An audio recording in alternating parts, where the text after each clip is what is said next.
Welcome again to Raj classes. आज हम virtue ethics का तीसरा लेक्चर ले रहे हैं। वर्च्यू एथिक्स में पहले दो लेक्चर्स में हमने क्या कवर किया है? सबसे पहले हमने वर्च्यू एथिक्स को समझा, उसके फीचर्स को समझा था। फिर उसके बाद दूसरे लेक्चर में, पहले लेक्चर में हमने सोक्रात को समझा था, दूसरे लेक्चर में हमने प्लेटो को समझा था। आज तीसरे लेक्चर में हम वर्च्यू एथिक्स के तीसरे इंपॉर्टेंट फिलोसोफर और उसी कुनबे के एक अगले फिलोसोफर अरिस्टोटल को पढ़े। ये तीन लोगों का एक कुनबा है, सोक्राट, प्लेटो, अरिस्टोटल। ठीक है, तो इन तीन लोगों की एक ही पीढ़ी के, एक पीढ़ी के नहीं, एक ही चेन के ये तीन लोग हैं। गुरु शिष्य परंपरा से आए हैं, ये एक दूसरे के गुरु। सुकरात सबसे पुराने थे। ठीक है, आज अपन पढ़ेंगे अरिस्टोटल। थोड़ा सा रिकैप ले लें तो प्लेटो में हमने क्या क्या पढ़ा था। अगर ये पूरी तरह डिटेल में समझना है तो आपको लेक्चर देखना पड़ेगा, जो इससे ठीक पहला लेक्चर है, प्ले लिस्ट में मिल जाएगा। और अगर रिकैप लेना है कि प्लेटो में हमने पढ़ा क्या था, तो सबसे पहला उसका कंसेप्ट था आइडियल वर्ल्ड और रियल वर्ल्ड की नॉलेज। एक नॉलेज जो है, नॉलेज का एक डोमेन है रियल वर्ल्ड का, और दूसरा डोमेन है आइडियल वर्ल्ड का। तो उसने किसको इंपॉर्टेंस दी थी, ये जानना है तो आप जाओ किस में, अपने लेक्चर सीरीज में, प्लेलिस्ट में जाके एथिक्स वाले में जाना, वहां आपको लेक्चर सीरीज मिल जाएगी, उसमें देख लें। फिर हमने समझा था कार्डिनल वर्च्यूज। कार्डिनल वर्च्यूज क्या है और कितनी है और किसकी क्या इंपॉर्टेंस है। उसने किस कम्युनिटी को कौन सी कार्डिनल वर्च्यू सौंपी थी, ये। फिर उसने बताया था कि जस्टिस को कैसे हासिल करें। तो ये तीन चार बातें हमने उसके ब्रॉडली प्लेटो के चैप्टर में पढ़ी थी, प्लेटो वाले लेक्चर में। आज का लेक्चर है अरिस्टोटल। आइए समझते हैं अरिस्टोटल। तो अरिस्टोटल का मान्यता, देखो किसी भी फिलोसोफर की अगर थ्योरी को समझना है या उसने क्या कहा ये समझना है, तो सबसे पहले हमें जानना चाहिए कि वो मानता क्या था, उसकी मान्यता, उसका बिलीफ क्या था, बिलीफ सिस्टम क्या था। क्योंकि आदमी जैसा बिलीव करता है लगभग वैसी ही चीजें वो सोचता है, और उसी हिसाब से सोचता है, उसी हिसाब से उसकी डॉक्ट्रिन्स आती हैं, उसी हिसाब से उसकी पूरी थ्योरी अलाइन होती है।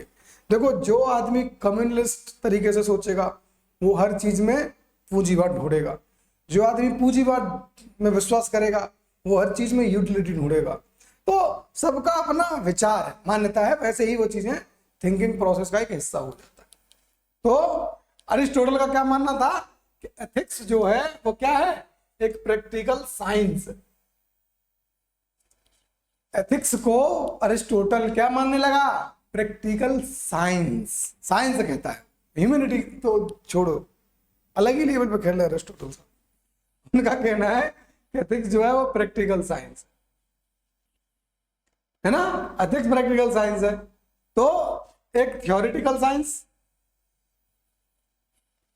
और एक प्रैक्टिकल साइंस। इससे पहले तुम्हें याद होगा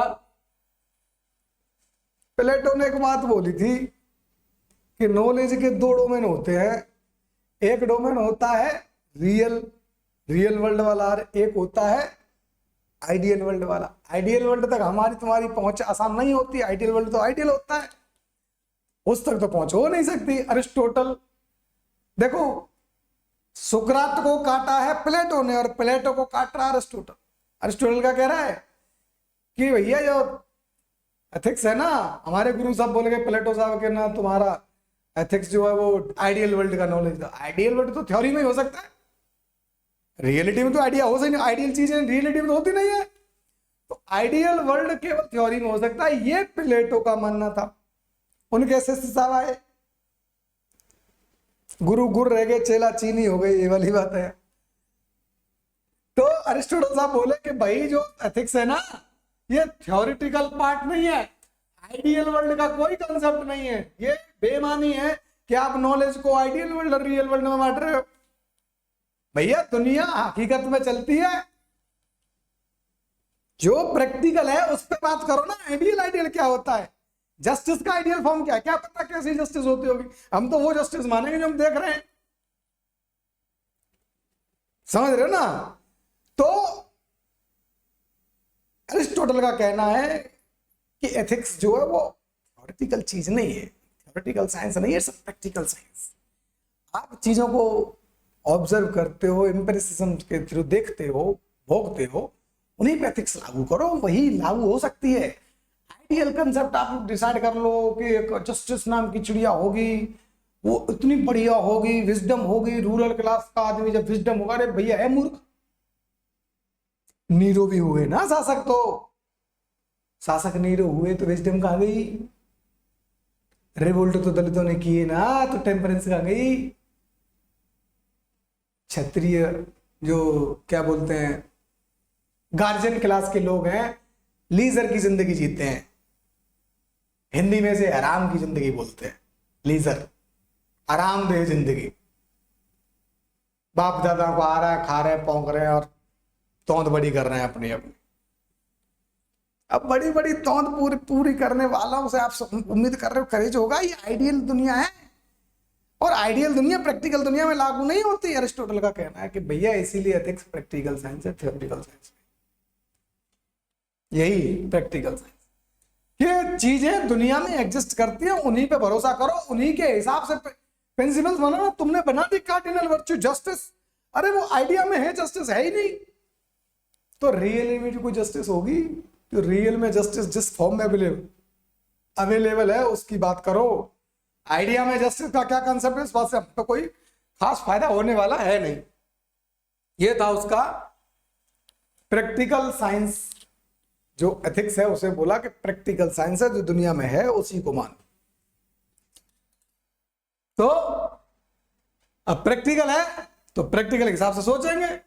तो प्रैक्टिकल क्या है? हर आदमी की जिंदगी में एक गोल होता है, हर आदमी की जिंदगी का गोल होता है या होना चाहिए। ये प्रैक्टिकल दुनिया, इसमें कुछ भी आइडियल नहीं है। गोल आइडियल हो सकता है लेकिन गोल होना आइडियल नहीं है। नहीं समझ में आ रहा? कंफ्यूजन समझाता। अरिस्टोटल साहब कह रहे हैं कि गोल होना रियल है, हर आदमी की जिंदगी में गोल होता है। सुबह आदमी जगता है, जंगल में है तो फल तोड़ने का गोल रखेगा, खरगोश को मार के लाने का गोल रखेगा, कुछ कमा के खाने का, कमा के लाने का गोल रखेगा। ऐसे जिंदगी में महीने का, साल का, पूरी जिंदगी का गोल होता है। गोल होना रियल है लेकिन गोल आइडियल हो सकता है। एक आदमी डिसाइड कर सकता है कि मैं प्रधानमंत्री बनूं, 10, 20, 30, 50 साल तक इंतजार किया, मेहनत करी, आइडियल। आइडियल हो सकता है कि मैं किसी भी केस में झूठ बोलूंगा ही नहीं, ये आइडियल है, आइडियल गोल है। अरे भैया कभी कभी झूठ बोलना पड़ता है, रियल लाइफ है। रियल लाइफ और रियल लाइफ में अंतर है। यही बात प्लेटो नहीं समझ सके, उनके चेला आए, बोले समझाता हूं।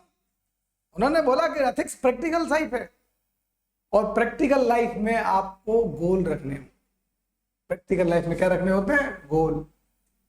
और गोल होगा, उस गोल का नाम दिया उसने यूडोमोनिया। हर एक की जिंदगी का एक गोल होता है, और उस वो गोल कौन सा होना चाहिए? होता है यूडेमोनिया। सबकी जिंदगी का एक गोल होता है अच्छी लाइफ जीना। कौन ऐसा है जो ये चाहता हो कि वो दरिद्री में जिए, एट्रोसिटी में जिए, एक्सप्लॉयटेशन में जिए, गरीबी में जिए, अभाव में जिए, डेप्रिवेशन में जिए? कौन चाहेगा? कोई नहीं चाहेगा। सब क्या चाहेंगे? Happy life. ये रियल लाइफ। रियलिटी में हर आदमी हैप्पीनेस चाहता है। अरिस्टोटल क्या कह रहे थे, वो प्लेटो साहब क्या कह रहे थे? हैप्पीनेस वैप्पीनेस भूल जाओ, ड्यूटी याद करो, तुम्हारा तुम हो गार्जियन, तुम करेज से लड़ो। हैप्पीनेस वैप्पीनेस भूल जाओ। तुम हो आर्टिजन, तुम टेम्परेंस का फॉलो करो, बाकी छोड़ दो, कुछ और जरूरत नहीं है। हैप्पीनेस वैप्पीनेस बकवास चीज है, तुम्हारे काम की चीज नहीं। और फिर रूलर हो तो तुम विजडम यूज करो, नाप तोल के बोलो, अरे भैया है गुस्सा आ गया भावना में, क्या करेगा? विजडम कहां जाएगी? वैसे एंगर में, प्यार में विजडम आदमी अप्लाई नहीं कर सकता। जब आदमी को गुस्सा आए या प्यार आए, यहां विजडम ज्यादा लागू नहीं होती है। याद करके देखो अपने उन दोनों दौरों को। जब आपने दौरों मतलब वो वाले दौरे नहीं, मतलब दौर का मतलब वो पीरियड जिसमें आपको कभी गुस्सा आया और एक बार आपको प्यार आया किसी पर। इन दोनों समय को आप देखना, आप पाओगे कि आपने विजडम का यूज या तो नहीं किया या बहुत कम किया, दोनों ही केस में। और इंसान की जिंदगी में, हर इंसान की जिंदगी में ऐसे दौर आते हैं जब वो होता है गुस्सा करता है या प्यार करता है, और इन दोनों केस में विजडम नहीं हासिल होता। रूलर भी है तो आदमी ही तो है। थ्योरेटिकल तुमने बोल दिया कि विजडम यूज करो, भी कैसे करेगा? आ गया प्यार राजा को किसी पर रानी पे, विजडम यूज हुई नहीं। गुस्सा आ गया, विजडम हुई नहीं हुई। लीजर अच्छा लग गया, नीरो बन गया, विजडम यूज हुई नहीं हुई। तो थ्योरेटिकल दुनिया में कुछ नहीं होता। आप थ्योरेटिकल बोल दो कि राजा विजडम विजनरी होगा, विजडम हासिल विजडम वाला होगा, ये थ्योरेटिकल चीजें, ऐसा दुनिया में होता नहीं है। अरिस्टोटल का कहना, मैं नहीं कह रहा, मुझे मत दोषी मानना। अरिस्टोटल का कहना है कि रियल लाइफ में हमारे गुरु साहब जो बोल रहे थे प्लेटो जी, ऐसा होता नहीं। रियल लाइफ में कुछ और होता है। हर आदमी की जिंदगी में एक गोल होता है, और गोल होगा क्या? यूडेमोनिया, गुड लाइफ। हर जिंदगी अच्छी लाइफ जीना चाहती है। अब गोल तो बना लिया, अच्छा जिंदगी जीना है, अभी मिलेगा कैसे, हासिल कैसे करेगा? How to achieve it? आगे गुरु जी की याद कब आती है? जब आदमी संकट में होता है, रास्ता ढूंढना होता है, तब गुरु जी याद आते हैं। तब क्या आते हैं? गुरु जी याद। अरिस्टोटल को भी आ गए। अभी गुरु जी पे ही सवाल उठा रहे थे ना थोड़ी देर पहले कि दुनिया थियोरेटिकल से नहीं चलती, प्रैक्टिकल साइंस है, एथिक्स प्रैक्टिकल साइंस है। प्रैक्टिकल साइंस में गोल बता दिया, यूडोमोनिया है। यूडोमोनिया मतलब गोल, गुड लाइफ है। अब गुड लाइफ को हासिल करना है, फिर गुरु जी याद आ गए, भैया वर्च्यू। गुड लाइफ को हासिल कैसे करोगे? Through virtue. आप गुड लाइफ को हासिल करोगे थ्रू वर्च्यू। और वर्च्यू क्या है? फिर गुरु से भटक गए। गुरु से भटक के कहां गए? गुरु से भटक के गए गोल्डन मीन पे। कैसे भटके? प्लेटो ने बोला था कि वर्च्यू 4 हैं, टेम्परेंस, करेज, विजडम और जस्टिस। उन्होंने ये नहीं बताया कि आई कहां से, क्यों यही है, बस उन्हें लगा और उन्होंने बोल दिया। उन्हें अपनी सोसाइटी की में पीस चाहिए थी, सोशल ऑर्डर चाहिए था, मेंटेनेंस चाहिए थी, इसलिए उन्होंने सोसाइटी की नीड के हिसाब से 4 डिफरेंट कम्युनिटी के लोगों को 4 डिफरेंट वैल्यू बता दी। अब 4 डिफरेंट कम्युनिटी को 4 डिफरेंट वर्च्यू बता के चले गए प्लेटो साहब।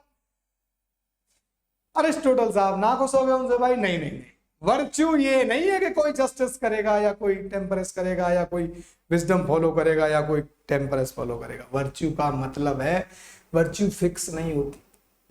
वर्च्यू का मतलब है 2 एक्सट्रीम्स के बीच में जो कुछ है वो वर्च्यू। ना तो बहुत एक्सट्रीम में अच्छा अच्छा है और ना बहुत बुरा अच्छा है। समझ नहीं पाएगा? अच्छा अच्छा बुरा बुरा। देख, डॉक्ट्रिन ऑफ गोल्डन मीन का मतलब है एक वर्चुअस चीज वो होगी जो 2 डिफरेंट अपोजिट एक्सट्रीम के ठीक बीच में हो या लगभग बीच में। कैसे माता पता करोगे? लौट के फिर गुरु पे ही जाएंगे ये। इनका कहना है कि वर्च्यू क्या है? इनके हिसाब से वर्च्यू कुछ नहीं है। एक ये बहुत इन्फिनिटी पे है, इन्फिनिटी पे पॉजिटिव चीज है और एक इन्फिनिटी पे नेगेटिव चीज है। इन दोनों के बीच में जो चीज लाई करती है वो है वर्च्यू। ये है वर्च्यू। जैसे एक नेगेटिव एक्सट्रीम पर लाई करता है कवार्डिस। स्पेलिंग के लिए माफ कर देना, मैं बहुत ज्यादा इस तरह की चीजों पर ध्यान नहीं दे पाता हूं, गलती है, एक्सेप्ट करता हूं, सुधार लूंगा, मानता हूं बहुत गलतियां करता हूं, सुधार लेता हूं। कवार्डिस एक तरह का नेगेटिव एक्सट्रीम। और हिंदी, मुझे इंग्लिश इसकी पता नहीं, हिंदी में कहते हैं इसके दुस्साहस। इंग्लिश इसका पता नहीं मुझे, इसके लिए मैं माफी मांगता हूं। सॉरी, तो सास की इंग्लिश नहीं पता मुझे, लेकिन पॉजिटिव बहुत ज्यादा एक्सट्रीम, ये पॉजिटिव एक्सट्रीम है और ये नेगेटिव एक्सट्रीम है। इसका इसका मीन, इसका मिडिल, इसका बीच में क्या है, वो है करेज।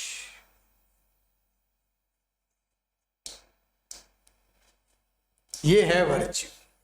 मतलब ये तो प्लेटो ने भी बताई थी, प्लेटो ने भी तो करेज को एक वर्च्यू के तौर पे आइडेंटिफाई किया था, लेकिन प्लेटो ने कोई लॉजिकल रीजनिंग नहीं दी थी। उसने बताया नहीं था कि प्लेटो ने बताया नहीं था जस्टिस जो करेज है वो वर्च्यू है तो क्यों है, बस उसने बताया था कि वर्च्यू है। क्यों है नहीं बताया था, उसकी यूटिलिटी जरूर बताई थी। लेकिन इनके चेले साहब अरिस्टोटल क्या कह रहे हैं कि वर्च्यू होगी वही जो दो एक्सट्रीम के बीच में लाई करेगी। एक्सट्रीम चीज वर्च्यू नहीं हो सकती। एक एग्जांपल से समझा पाया मैं, ठीक है। दूसरा एग्जांपल से ले लेते हैं। एक है बोलना और एक है भौंकना और एक है चुप्पी।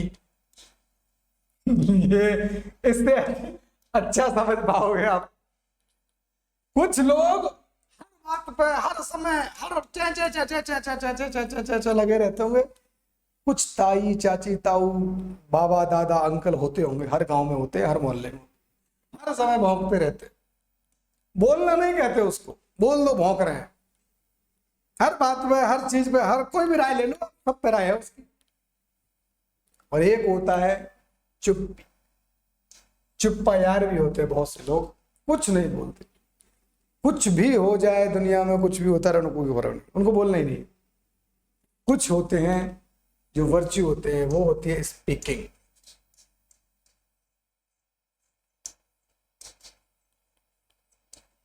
स्पीकिंग, उतना बोलो जहां जितनी जरूरत है, ये है वर्च्यू। Speaking virtue. न साइलेंस वर्च्यू है, न साइलेंस वर्च्यू है, साइलेंस, साइलेंस भी वर्च्यू नहीं है। और इसका मुझे पता नहीं है, इसे बार्किंग बोलते हैं कुत्तों की भाषा में तो, बट आदमी जब भौंकता है उसे क्या बोलते हैं मुझे पता नहीं है, उसके लिए फिर माफी। जिस प्रजाति का काम जो है मैंने वही लिख दिया, हालांकि इंसान भी करते, तो इसीलिए मैंने कुत्तों वाले काम बार्किंग लिखा है। तो ये एक्सट्रीम है, बहुत ज्यादा बोलना, और ये बहुत ज्यादा साइलेंस। वर्च्यू क्या है? स्पीकिंग। समझा पाया मैं अपनी बात? वर्च्यू क्या है कि ना तो बहुत ज्यादा पॉजिटिव हो और ना बहुत ज्यादा नेगेटिव हो, वो है वर्च्यू, बीच में आती है वर्च्यू। तो अरिस्टोटल ने समझाया कि वर्च्यू क्या है। प्लेटो ने समझाया नहीं था, प्लेटो ने बताया था कि ये वर्च्यू है, मान लो ये वर्च्यू क्यों है। इसने एक्सप्लेन किया ना कि जब तुम चुप रहोगे, बोल नहीं पाओगे किसी मुद्दे पर, तो आपकी रीजनिंग नहीं लागू हो रही है, और आप बहुत ज्यादा बोल रहे हो तब भी आप रीजनिंग लागू नहीं कर रहे, और बिना रीजनिंग के तो साइंस आ नहीं सकती। और अरिस्टोटल का तो मानना ही है कि ethics is a practical science. Practical subject नहीं बोला उसने, उसने बोला प्रैक्टिकल साइंस। अगर कोई चीज प्रैक्टिकल साइंस है तो उसमें क्या होगा? Reasoning is a basic element, foundational element, essential element. तो रीजनिंग लगा के बता रहा है ना वो कि क्या वर्च्यू है। अरिस्टोटल, प्लेटो यहां चूक गए। ठीक है, चलो आगे चलते। हो गया, अरिस्टोटल इतने ही थे, अरिस्टोटल इतने ही थे भैया। दो ही चीजें समझानी थी अरिस्टोटल। अरिस्टोटल की लाइफ में अपने अरिस्टोटल हमने पढ़ लिया पूरा। अरिस्टोटल में तीन ही कंसेप्ट समझे अपन ने। क्या क्या समझे? अरिस्टोटल में हमने तीन कंसेप्ट समझे। पहला कि एथिक्स क्या है, तो उसने बोला एथिक्स क्या है? प्रैक्टिकल साइंस है। उसने ऐसा क्यों बोला? क्योंकि आइडियल वर्ल्ड जैसा कुछ नहीं होता। जस्टिस जैसा, आइडियल जस्टिस जैसा दुनिया में कुछ नहीं होता। जो जस्टिस होता है वो रियलिस्टिक, और जो रियलिस्टिक जस्टिस होता है वो वर्च्यू से आता है। और वर्च्यू कहां से आएगा? गोल्डन मीन से। Got the point? एथिक्स क्या है? प्रैक्टिकल साइंस है। प्रैक्टिकल साइंस है मतलब रीजन होगा। रीजन मतलब कारण वाला रीजन, लॉजिक, लॉजिक, लॉजिक होगा, रीजन होगा। दूसरी बात कि वर्च्यू क्या है? वर्च्यू क्या है? गोल्डन मीन है। गोल्डन मीन ही वर्च्यू है। अगर आपसे कभी पूछा जाए कि वर्च्यू क्या है, जो दो एक्सट्रीम्स के बीच में लाई करे वो वर्च्यू। और वर्च्यू से होगा क्या? आप लाओगे यूडेमोनिया। यूडेमोनिया जो हर एक जिंदगी की लाइफ में होता है, मतलब गोल। गोल क्या? Good life. यही तीन बातें हैं जो हमको अरिस्टोटल में पढ़नी और समझनी होती हैं एथिक्स के पर्सपेक्टिव से। फिलोसफी ऑप्शनल पढ़ लेना, अगर ज्यादा पढ़ना है तो बहुत अच्छी अच्छी बातें अरिस्टोटल ने कही हैं, हर डोमेन में कही हैं। आपको ज्यादा पढ़ना है तो आप फिलोसफी ऑप्शनल वाला कोई टीचर ढूंढिए, अरिस्टोटल को समझिए। What the point? ये है अपना अरिस्टोटल। वर्च्यू एथिक्स का तीसरा इंपॉर्टेंट फिलोसफी। वर्च्यू एथिक्स का एक और स्कूल ऑफ थॉट है जिसे स्टोइसिज्म बोलते हैं। चलो लगे हाथ उसको भी निपटा देते। क्या कहते हैं स्टोइसिज्म? स्टोइसिज्म का सबसे पहले समझ लेते हैं मतलब है पर्सन हु रिमेन्स अनमूव्ड। क्या रहे? अनमूव्ड बाय, विचलित नहीं होता। किससे? न सौरों से और न एफ्लिक्शन से।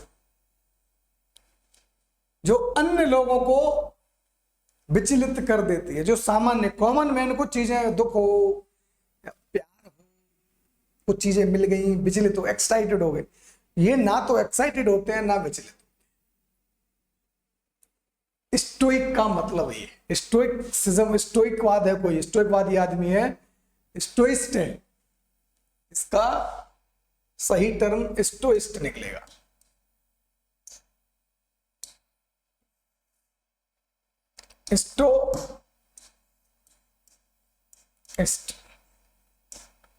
जो स्टोइसिज्म का फॉलो करे, स्टोइसिज्म की फीलिंग को, स्टोइसिज्म की मान्यताओं को फॉलो करे, वो होगा स्टोइस्ट।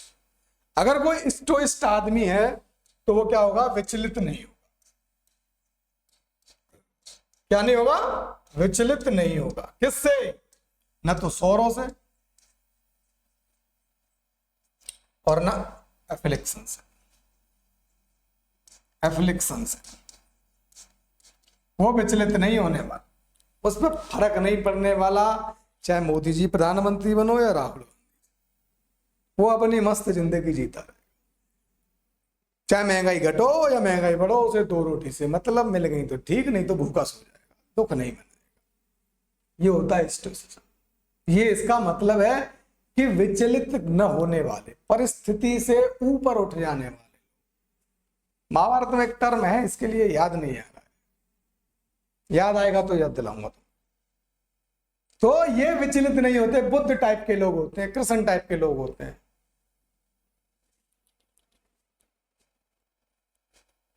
ठीक है, मतलब समझ गए स्टोइसिज्म का? इनका मानना क्या है, बिलीफ क्या है, ये जानना बहुत जरूरी है। इनका मानना यह है कि जो ऑल ह्यूमंस हैं, all humans have being a capability to reason. अब तक की परंपरा में सोक्राट्स ने माना था कि all human have reason to मतलब कैपेबिलिटी रीजन। उसके बाद प्लेटो ने इंकार कर दिया। प्लेटो के हिसाब से कौन सोच सकता है, विजडम किसके पास है? केवल रूलर के पास, और कोई नहीं सोच सकता। फिर अरिस्टोटल आए, अरिस्टोटल ने फिर डिनाई किया प्लेटो की बात को, बोला कि नहीं भाई, ethics is a practical science और कोई भी सोच सकता है। उसी बात को आगे बढ़ाया स्टोइसिज्म ने, लेकिन दूसरे तरीके से। अरिस्टोटल फिर अरिस्टोक्रेट के आदमी थे, तो फिर उन्होंने मीन को बढ़ावा इसीलिए दे दिया कि एक्सट्रीम में जाके लोग रिवोल्ट ना करें। एक्सट्रीम में लोग जाने लगे तो रिवोल्ट नहीं कर देंगे। मतलब प्लेटो ने भी कान ही पकड़ा था लेकिन घुमा के, मतलब अरिस्टोटल ने कान घुमा के पकड़ा था, प्लेटो ने सीधा पकड़ लिया था, कान पकड़ा था उन्होंने। ये है स्टोइसिज्म। बोले भाई all man can reason, all man can reason, और इसमें रीजन के लिए कोई मीन की जरूरत नहीं। लॉजिक कोई मीन पे डिपेंडेंट थोड़ा ही है कि ये मीन, ये लॉजिक है और ये इलॉजिकल है। कैसे भैया, तुमने जो बोला मीन है, मीन क्या है तुम्हारे लिए? अरिस्टोटल की जब हम लिमिटेशन लिखते हैं तो ये बात सबसे पहले आती है कि पहले तो यूडोमोनिया का ये चिड़िया आपने बताई, ये सबके लिए अलग अलग हो सकती है। गुड लाइफ का मतलब क्या, ये किसी को बताया नहीं आपने। फिर दूसरी बात, इसे पाने के लिए आपने बोला कि गोल्डन मीन का पालन करो। तो अब ये बताओ कि गोल्डन मीन का पालन कर रहे हैं, ठीक है कर लेते भैया, चला जा। अब एक आदमी के लिए, एक पुअर मैन है, इसके लिए करेज की डेफिनेशन क्या होगी? प्रधानमंत्री का ख्वाब बनना इसके लिए एक्सट्रीम मान लिया जाएगा। और अडानी का बेटा है,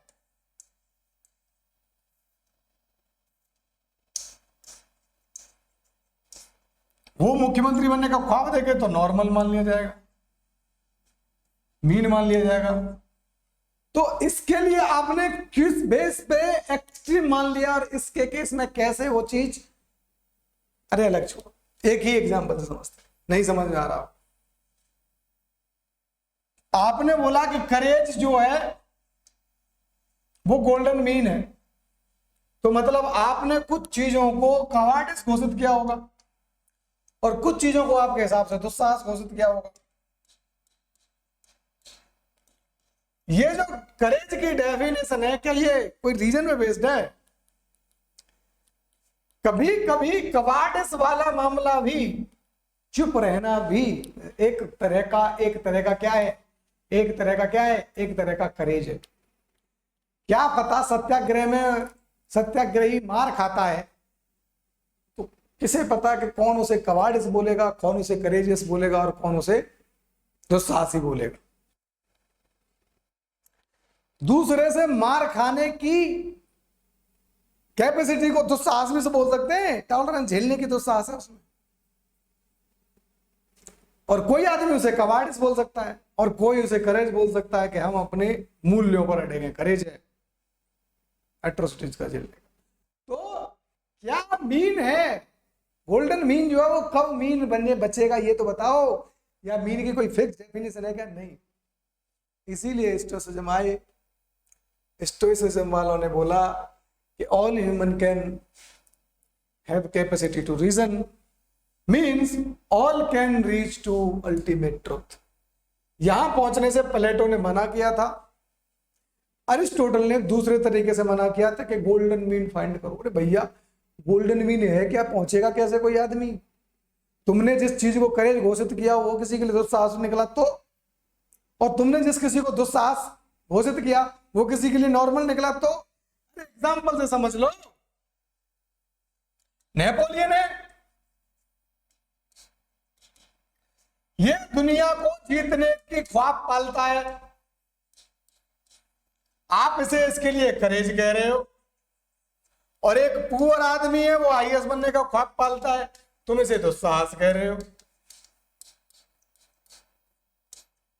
टर्म सुना है, एस्पायरेंट।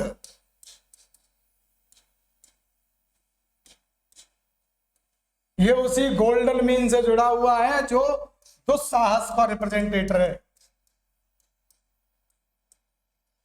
अब तो आप मुझे लगता है खुद को एक्सपायरेंट नहीं कहोगे कभी, क्योंकि आपके लिए आईएएस बनने का ख्वाब करेज का मामला है, दुस्साहस कभी नहीं सुना होगा आपने। इसका हिंदी में अच्छा शब्द है महत्वाकांक्षी। शब्दों के खेल को समझना भी बड़ा जरूरी है। भाषा बनती नहीं है, बनाई जाती। और भाषा बनाने वाला कौन होता है? Dominating class in every society. भाषा का निर्माण किसी पुअर, गरीब, दलित, वुमेन, विक्टिम, डिप्रेव्ड आदमी ने नहीं किया। तत्समय संस्कृति, देवनागरी भाषा, मतलब संभ्रांत भाषा, अच्छे शब्दावली वाली भाषा कहां से आती है? कौन लाता है? कोई आदमी लाता है। कोई आदमी क्यों लाएगा? कोई पर्टिकुलर टर्म। दुस्साहस को दुस्साहस नहीं कहना है, बुरा लग जाएगा। महत्वाकांक्षी कह दो, इंग्लिश में एस्पायरेंट कह दो, न बुरा लगेगा, हमारी बात भी कहती। अरे भैया, आईएएस बनने का ख्वाब कोई एस्पिरेशन नहीं है। एस्पिरेशन मतलब महत्वाकांक्षा नहीं है, रियल आकांक्षा है। रियल आकांक्षा है, रियल इच्छा है। कैसे कह सकते हो आप महत्वाकांक्षा है? तो एक आदमी के लिए दुनिया जीतना करेज बता रहे हो तुम, और दूसरे आदमी के लिए आईएएस बनने का ख्वाब छोटा सा। क्या है आईएएस की वैल्यू? रियल लाइफ में देखो। दिव्य कीर्ति जी को याद करो, विकास दिव्य कीर्ति की बात करो। वो सर क्या कहते हैं? मेरी औकात क्या है इस यूनिवर्स में? देखो, हजारों गैलेक्सी, करोड़ों गैलेक्सीज हैं। करोड़ों गैलेक्सीज में करोड़ों सितारे हैं। करोड़ों सितारों में एक सितारा है सूरज। उस सूरज के 7-8 ग्रह हैं। 7 ग्रह। 7 ग्रहों में एक ग्रह है पृथ्वी, ठीक है? और एक पृथ्वी पर 7 कॉन्टिनेंट है। 7 कॉन्टिनेंट में 200 से प्लस देश हैं। 200 प्लस देशों में एक मेरा देश है भारत। उस देश में 30 के आसपास राज्य हैं। 140 करोड़ की जनसंख्या। 140 करोड़ में मैं एक हूं। उस एक में मैं आईएएस मान लो, तो आईएएस क्या है? 30 राज्यों के मुख्यमंत्री हैं। 30 मुख्यमंत्रियों के नीचे हजारों कैबिनेट सचिव हैं। उनके नीचे बहुत 1000 तरह के सचिव हैं। फिर जाके जिले पे छोटा सा आदमी होता है आईएएस। अब समझ में आई तुम्हें क्या औकात है आईएएस? और आईएएस बनने का ख्वाब आप कह रहे हो कि एस्पिरेशन है? भैया क्या एस्पिरेशन है इसमें? एस्पिरेशन जैसा है क्या इसमें? क्यों कह रहे हो इसको एस्पिरेशन? ताकि ज्यादा लोग इसकी तरफ ना जाएं। एक पर्टिकुलर क्लास ही इसके बारे में सोचे। पर्टिकुलर क्लास ही महत्वाकांक्षी, इसीलिए तो बोला। जब आप किसी को महत्वाकांक्षी बोलते हो तो मतलब है कि आप उसे रेस्ट्रेन कर रहे हो, रोकने की कोशिश कर रहे हो, ये बताने की कोशिश कर रहे हो भैया तुम्हारी क्षमता के बाहर की चीज है, औकात के बाहर की चीज है, इसकी तरफ मत सोचो, ये टाइम वेस्टिंग चीज है, तुम्हारे लायक नहीं है, तुम्हारे काम की नहीं है। महत्वाकांक्षी बोलने का मतलब ही यही होता है। टर्मिनोलॉजी को समझो ना। सोशियोलॉजी में जब आप जाओगे, सोशल कंट्रोल के टूल्स में जब जाओगे, सोशल कंट्रोल के टूल्स में जब जाओगे, वहां एक होता है औपचारिक टूल्स, फॉर्मल टूल्स, और एक होता है अनौपचारिक टूल्स, इनफॉर्मल टूल्स। तुम्हें क्या लगता है गांव में जो शाबाशी दी जाती है वो फालतू में दी जाती है, या कमेंट जो कसे जाते हैं वो फालतू में कसे जाते हैं? नहीं, सोशल टूल्स है भैया वो इनफॉर्मल सोशल टूल्स है। किसके लिए? सोशल कंट्रोल के लिए। आपको कंट्रोल करना है, सोसाइटी में आपके बिहेवियर को कंट्रोल करना है। सोशियोलॉजी को एथिक्स से मिला के पढ़ो, मजा आएगा, समझ में आएगा कि आप जो झेल रहे हो वो क्या है। नैतिकता के नाम पे आपके साथ अन्याय हो रहा है। कोई समझाने वाला था नहीं और आपने समझने की कोशिश नहीं की। निश्चिंत रहो, मैं आ गया हूं। आपको वो सब चीजें समझाऊंगा जो जिस तरह समझी जानी चाहिए, वैसे नहीं जैसे कोई समझाना चाहता है। नहीं, the thing should be thing considered as a thing as it is. Thing must not be considered as some wants to make you understand.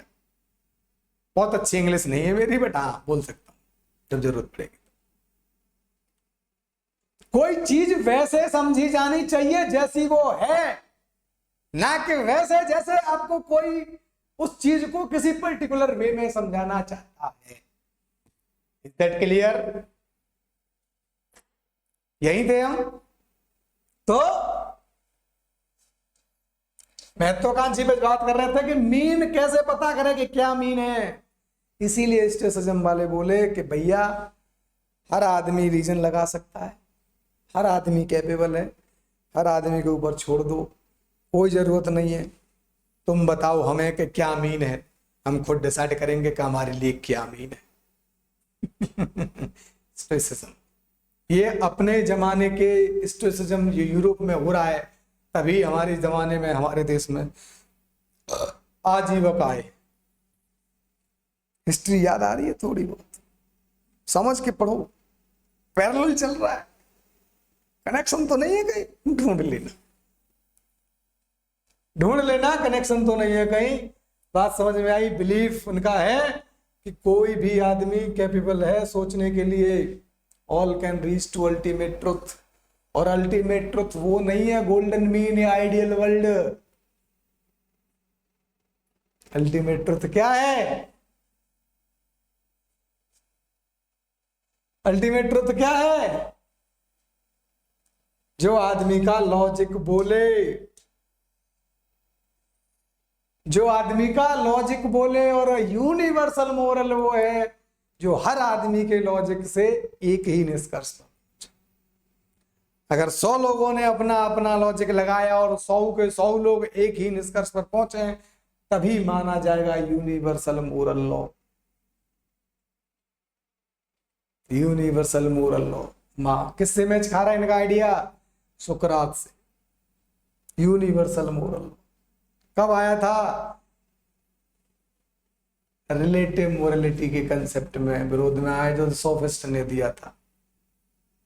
Ethical relativism के कंसेप्ट के विरोध में आया था मोरल यूनिवर्सलिज्म, और मोरल यूनिवर्सल को री insert किया किसने? स्टोइसिज्म ने। क्या कह के कि all man can have power capacity to reason, और जब group of people are reaching at the same conclusion from different direction, then there can be a moral universal law. क्या प्रमोट करेंगे ये? हार्मोनिसी विद नेचर। नेचर के साथ रहो प्रेम से भैया, ज्यादा अटको भटको मत। नेचर हार्मोनियसली रहो, नेचर के साथ जिंदगी जैसी नेचर दे रही है आपको, नेचर के साथ रहो। सस्टेनेबल लाइफ को प्रमोट करेंगे ये लोग, और सस्टेनेबल लाइफ ज्यादातर नैतिक लाइफ होती है, मटेरियलिस्टिक लाइफ अनैतिक लाइफ। ये आप आज के जमाने से कंपेयर करके अच्छी तरह समझ सकते। और दूसरा क्या प्रमोट करेंगे? कंट्रोल करो, इमोशंस पर कंट्रोल करो, इमोशन को कंट्रोल में रख के काम करो। इमोशन को कंट्रोल में करोगे तो आप विजडम यूज करो, और विजडम यूज करोगे तो अच्छे डिसीजन पर पहुंचो। ये है एसेंस ऑफ स्टोइसिज्म। यहां तक आज हमने अपनी वर्च्यू एथिक्स को खत्म कर लिया। इसके बाद अगले चैप्टर में मिलते हैं, तब तक के लिए धन्यवाद।